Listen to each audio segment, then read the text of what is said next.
Hi, Jonathan. How you doing? So I've got your work up here, and I've read your writing, and I think everything makes really good sense here. Now, there's one thing I want to mention about the way that you're approaching the project, and I hope this makes sense. Now, I obviously you're very passionate about Colorado, and I think that that's come through in this week's writing, as last week's writing, and the week before. So that much is obvious. And when it comes down to it, I wouldn't want a designer designing this work that isn't passionate about the location. So that's fantastic. I think there's a difference in design, and a design approach. I think there's a difference between being passionate and being emotional. And I think in this case, a couple of things I'm reading here, I think you're crossing that bridge and you're starting to get a little emotional with some of your reasoning. Let me describe what I mean. Okay, specifically, I'm referring to your use of red rocks in the decision to use red rocks as part of your logo.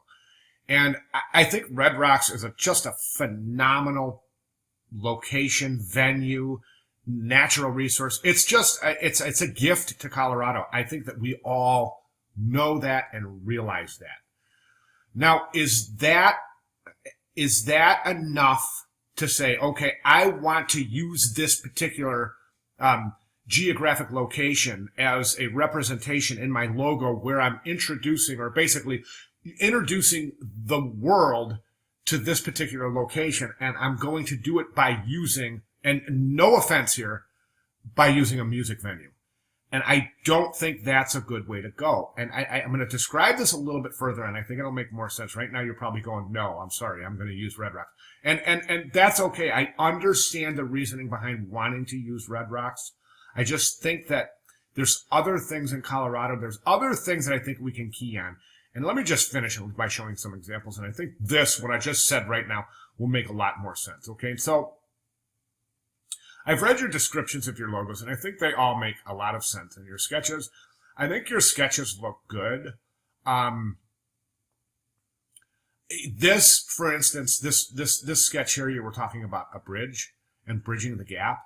Okay, and that's real good, solid stuff. Okay, here you have a scene of downtown Colorado. Here you have a snowflake. And then here you have another scene of downtown Colorado. Okay, so, actually, more of a montage of Colorado scenery in this one. So let's jump over to your digital, and let me just continue. All right, when you design a logo, one of the things that you really have to keep in mind is that that logo is going to be seen this big in a lot of areas. The question is, can you take this logo here, shrink it this big, and still have it recognizable? And I'm going to go ahead and say that's probably not possible.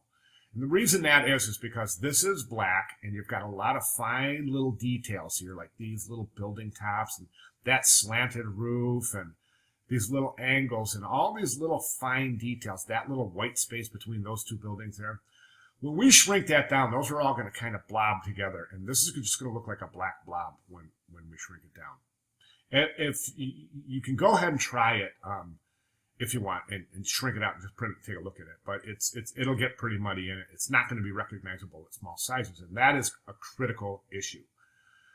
Another thing I would like you to understand, or to really just take a look at, is the number of different things you ask your viewer to look at in a logo. A viewer, the purpose behind a logo is to give a visual representation of an organization, and do so quickly with a recognizable visual aspect that is recognizable and memorable. So what I'm seeing, or I'm saying, is are these three city scenes enough to be recognizable and memorable?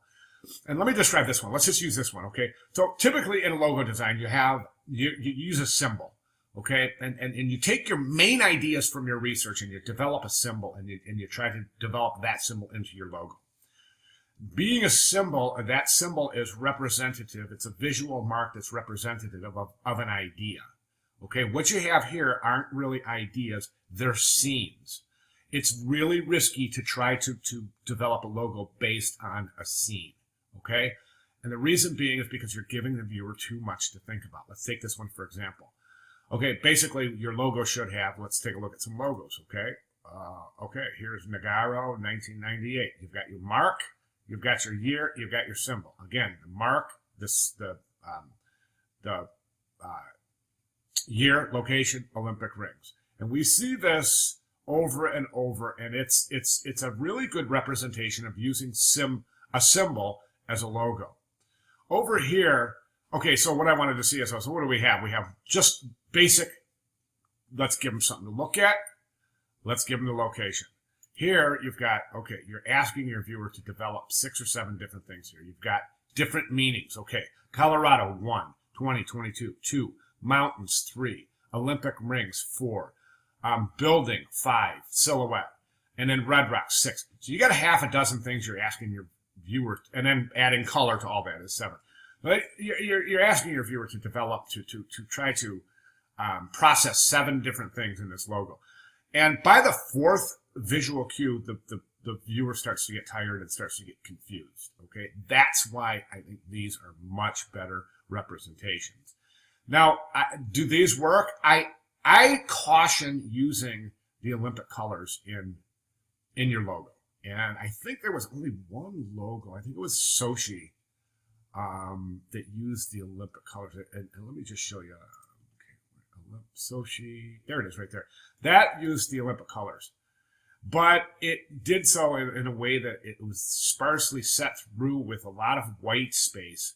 So you're really not depending on those colors to draw a solid field of combined color. Okay. Now, you mentioned this being a bridge, but I don't see a bridge here, Jonathan. I don't. You know what I see? I see something that's creating a trail. That's what I see. I see something shooting, creating a trail. That's what I'm getting from this. I'm not getting the bridge. Okay, and then this one here, I think that's the snowflake. I think it's a really good idea to use this kind of abstract snowflake that you were talking about. It's been done before, but it's a good play, and I would recommend continuing along that line, either that or developing that into something more of a bridge. Symbolically, anyways, I think now that this using a scene for a logo, I think that was done. Gosh, I think it was done. Boy, I hope it might be here, but they used to do this like back in the early 1900s.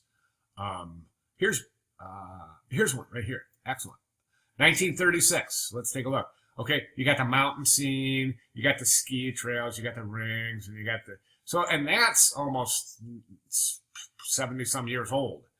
So, and you can see how the old school, they used to do that.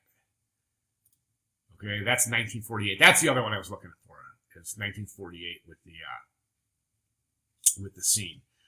So for at least the last 60, 70 years or so, you've seen this kind of formula. I recommend that. I recommend creating a mark, meaning a symbol out of your research. Okay, and can you say Colorado with the mountains in the back? Can you say that without showing a picture of Colorado with the mountains in the background? That's what I think what we're getting at. Typographically, I think this is your best play right here. This all cap Colorado in 2022 with the Olympic rings in the middle. I wouldn't do this, put the background in the rings behind the building, because you're going to have Olympic committee issues, because there's things that they're going to want to okay and not okay. Okay, I hope I've been helpful here. I know I haven't given you much visual direction. I think that would be best left up to the designer, but I just wanted to give you some conceptual information for you to think about while developing the final version of your logo this week. All right. Pictographs. I want to talk about the picture. This is great. I love the idea here of going to.